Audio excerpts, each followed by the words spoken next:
नमस्कार. मी doctor Reshma Sawant. Healing म्हणजे काय?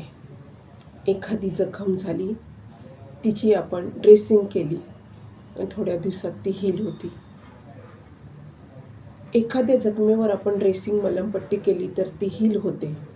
पण मनावर झालेल्या जखमांचं काय?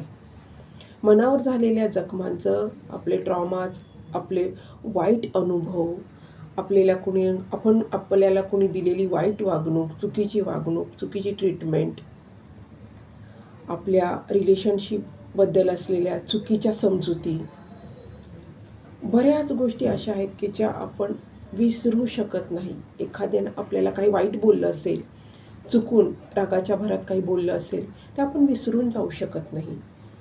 तर अशा गोष्टीमध्ये एखादा ट्रॉमा आपल्याला रिलीज करायचा असेल, एखादा आपल्या चुकीच्या बिलीफ सिस्टममधून आपल्याला बाहेर यायचं असेल आणि आपल्याला चांगलं आयुष्य जगायचं असेल आणि इतरांनाही आपल्याबरोबर चांगलं काही द्यायचं असेल, तर होओपोनोपोनोसारखं दुसरं काही नाही. म्हणजे हे एक रिलीजिंग प्रेयर आहे.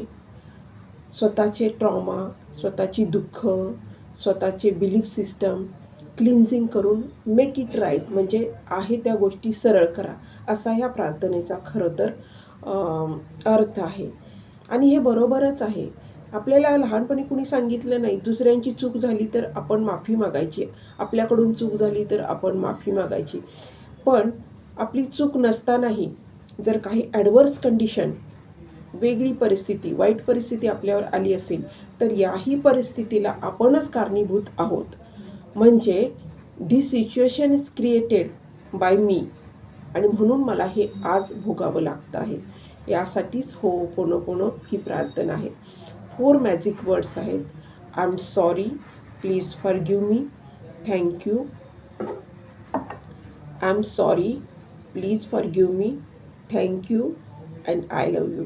हे दुसरं कोणासाठी नाही म्हणायचं, हे आपल्यासाठीच. कारण जी तुमची ॲडवर्स सिच्युएशन आहे, जी वाईट परिस्थिती आलेली आहे आणि ज्या कंडिशन आज तुम्ही मध्ये आहात, ती सिच्युएशन जर तुम्हाला घालवायची असेल किंवा त्याच्यातून ॲडव्हर्सिटीमधून तुम्हाला बाहेर यायचं असेल, तर होओपोनोपोनो सारखी अपॉर्च्युनिटी नाही. Ho'oponopono prayer is opportunity to heal your soul, body, mind and any disease from you suffering. आत्ता मला सांगा, तुम्हाला एखादा आजार झाला आहे आणि तो पूर्णपणे बरा करायचा आहे विदाउट मेडिसिन. तो मानसिक असेल, शारीरिक असेल, कोणताही असेल. तर यामध्येही होओपोनोपोनो या प्रेयरचा उपयोग केल्यानंतर आपण आजारातून पूर्णपणे बरे होतो.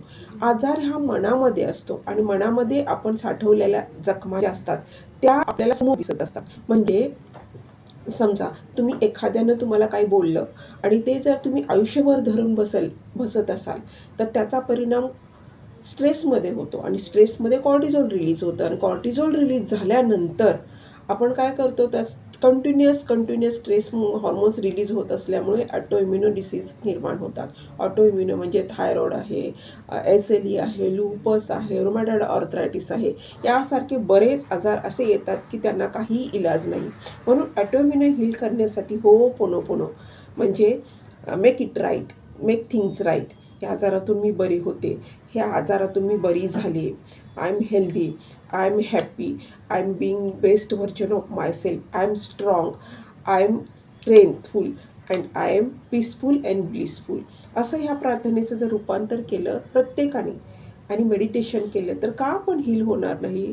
अल्टिमेटली आपल्या सबकॉन्शियस माइंडमध्ये आपल्याला जे जे आजार झालेले आहेत किंवा आपले जे जे मानसिक त्रास झालेले आहेत आयुष्यभर, ते आपल्या सबकॉन्शियस माइंडमध्ये स्टोअर असतं.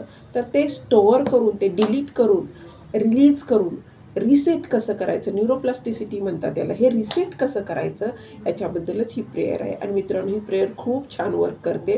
प्रत्येकाने आपल्या आयुष्यात अनुभवा.